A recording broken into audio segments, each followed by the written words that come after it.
ষড়যন্ত্র শেষ নেই। এখনো এনসিটিভিতে আমাদের কিছু লোক আছে যারা আমাদের সপক্ষে কাজ করছে না। এনসিটিভিতে কিছু লোক এমন আছে যারা আমরা সংশোধন করে দেওয়ার পরও তারা আবার পুনরায় সেই বেদাতি আকীদা ঢুকানোর জন্য উঠে পড়ে লেগেছে। সরকার একটি আইন করলেন, যে আইনে বলে দেওয়া হলো এখন থেকে সাহারানপুর, দেওবন্দ অথবা ভিন্ন ধারার কোনো সার্টিফিকেট দিয়ে আলিয়া মাদ্রাসায় আর চাকরি করা যাবে না। তখন থেকেই কিন্তু কওমি উলামায়ে হাজারাত আলিয়া মাদ্রাসার বিরুদ্ধাচরণ করা শুরু করেছেন। তামিরুল উম্মাহ মাদ্রাসা কর্তৃক আয়োজিত কৃতি ছাত্রদের এই সম্বর্ধনা অনুষ্ঠানের সম্মানিত সভাপতি, সম্মানিত প্রধান অতিথি, মঞ্চে উপবিষ্ট সম্মানিত মেহমানবৃন্দ, এতক্ষণ পর্যন্ত আমাদের সামনে আমাদের প্রধান অতিথি গুরুত্বপূর্ণ আলোচনা করেছেন, দিক নির্দেশনামূলক বক্তব্য দিয়েছেন। আজকে তামিরুল উম্মাহ মাদ্রাসার জন্য এটি একটি মাইল ফলক যে কর্তৃপক্ষ কৃতি ছাত্রদের এই সম্বর্ধনা অনুষ্ঠানের আয়োজন করেছে, পুরস্কার বিতরণের আয়োজন করেছে, সম্মানিত মেহমানদেরকে দাওয়াত করে এনেছেন তোমাদেরকে উজ্জীবিত করার জন্য, তোমাদেরকে কিছু নাসিহা করার জন্য, তোমাদের ভবিষ্যৎ পরিকল্পনা প্রস্তুত করার জন্য। আলিয়া মাদ্রাসা একটি গৌরবময় প্রতিষ্ঠান, গৌরবময় ঐতিহ্যের ধারক বাহক আলিয়া মাদ্রাসা, যেটি 1780 সালে কলকাতায় স্থাপিত হয়েছিল। নানা ধরনের চড়াই উতরাই পেরিয়ে প্রায় 400 বছর ধরে পাক ভারত উপমহাদেশে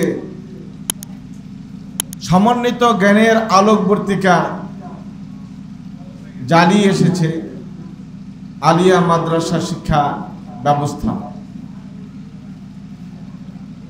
যখন এদেশের মানুষ শোষিত এবং বঞ্চিত হয়েছিল, এদেশের তাহজিব তামাদ্দুন, বিশেষত বাঙালি জাতির দুর্দশাপূর্ণ জীবনযাপন চলছিল, ইংরেজরা সব ছিনিয়ে নিয়েছিল ক্ষমতা, কর্মকৌশল। তখনই কিছু এলিট শ্রেণীর কলকাতার মানুষ, যারা ইসলামী তাহজিব তামাদ্দুনের সপক্ষের ব্যক্তিত্ব ছিলেন, তারা কলকাতা আলিয়া মাদ্রাসা স্থাপন করেছিলেন। নানা রকমের ভুল তথ্য দিয়ে আলিয়া মাদ্রাসা শিক্ষা ব্যবস্থাকে বিতর্কিত করা হচ্ছে। এই দেশে আলিয়া এবং কওমি ধারার দুটি শিক্ষা ব্যবস্থা চালু আছে। এই দুটি শিক্ষা ব্যবস্থায় দুনিয়া এবং আখিরাতের সমন্বিত শিক্ষা ব্যবস্থা আলিয়া মাদ্রাসা শিক্ষা ব্যবস্থা। এখানে একজন মানুষকে আল্লাহ তাআলার শেখানো সেই দোয়া অনুসরণ করে প্রিপেইড করা হয়, উপযোগী করে তোলা হয়, যেখানে আল্লাহ তাআলা দোয়া শিখিয়ে দিয়েছেন, রব্বানা আতিনা ফিদ দুনিয়া হাসানাহ ওয়া ফিল আখিরাতি হাসানাহ ওয়া কিনা আযাবান নার। আল্লাহ সুবহানাহু ওয়া তাআলা প্রথমে দুনিয়ার মঙ্গল এবং কল্যাণের কথা বলেছেন। দুনিয়া বিমুখ একজন মানুষ, তার দ্বারা আখিরাতেরও কোনো কল্যাণ হওয়ার সুযোগ নেই। কারণ যে দুনিয়ার জীবন সম্পর্কে সচেতন নয়, সে আখিরাতের জীবন সম্পর্কে কতটুকু সচেতন হবে, এটি চিন্তার বিষয়। তোমরা এমন একটি সিলেবাস অনুসরণ করছো, যেই সিলেবাসটি আন্তর্জাতিক মানের সিলেবাস। যদিও বিগত সরকারের আমলে সেখানে ইসলামী আকীদা, তাহজিব ও তামাদ্দুনের যে কাটছাঁট করা হয়েছে, এটা করে আলিয়া মাদ্রাসার শিক্ষা ব্যবস্থাকে চরমভাবে বিঘ্নিত করা হয়েছে। এখন আবার এটা পুনরুদ্ধার করার জন্য বাংলাদেশ মাদ্রাসা শিক্ষা ও শিক্ষা বোর্ডে একটি সংশোধনী ব্যবস্থাপনা করা হয়েছে এবং আগামী 26 সনের যে বইগুলো আসবে আশা করি এখানে বিতর্কিত সমস্ত জিনিস বর্জিত হয়ে সুন্দর একটি সিলেবাস তোমরা পেয়ে যাবে ইনশাআল্লাহ। ষড়যন্ত্র শেষ নেই, এখনো এনসিটিবিতে আমাদের কিছু লোক আছে যারা আমাদের সপক্ষে কাজ করছে না। এনসিটিবিতে কিছু লোক এমন আছে যারা আমরা সংশোধন করে দেওয়ার পরও তারা আবার পুনরায় ওই মাজারপন্থী সেই বেদাতি আকীদা ঢুকানোর জন্য উঠে পড়ে লেগেছে এবং এই কাজটি এখনো চলমান। আর তাদের মুখপাত্র হিসেবে দৈনিক ইনকিলাব উঠে পড়ে লেগেছে। তারা সবসময় মাজারপন্থী এবং বেদাতপন্থীদের পক্ষে কথা বলে।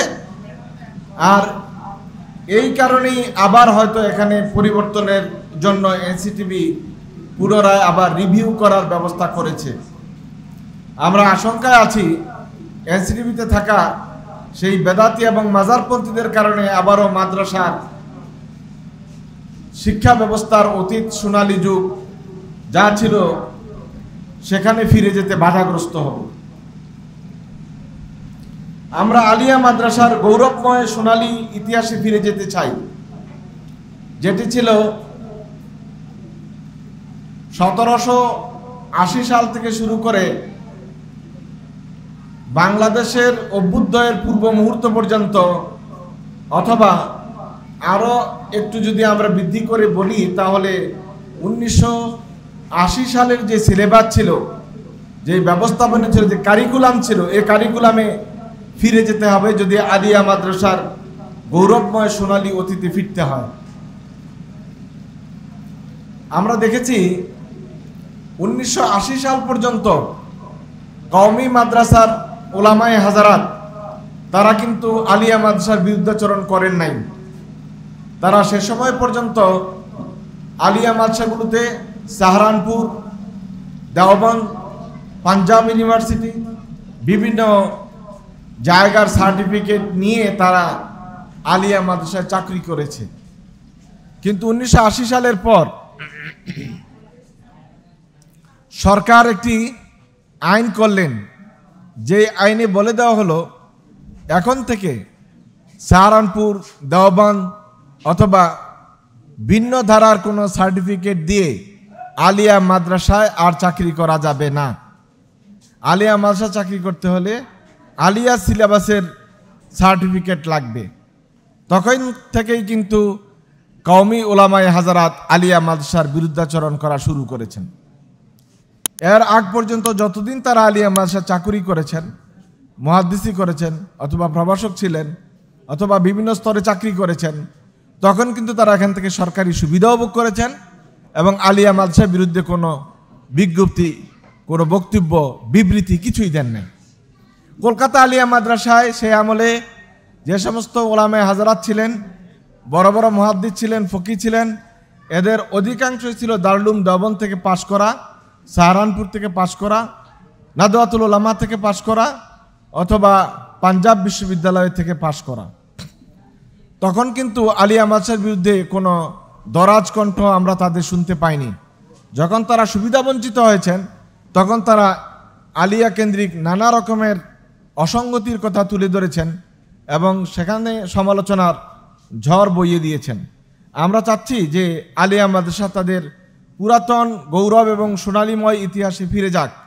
এজন্য কারিকুলাম যা পরিবর্তন করা দরকার সেটা করার জন্য আমরা পরিশ্রম করে যাচ্ছি, চেষ্টা করে যাচ্ছি।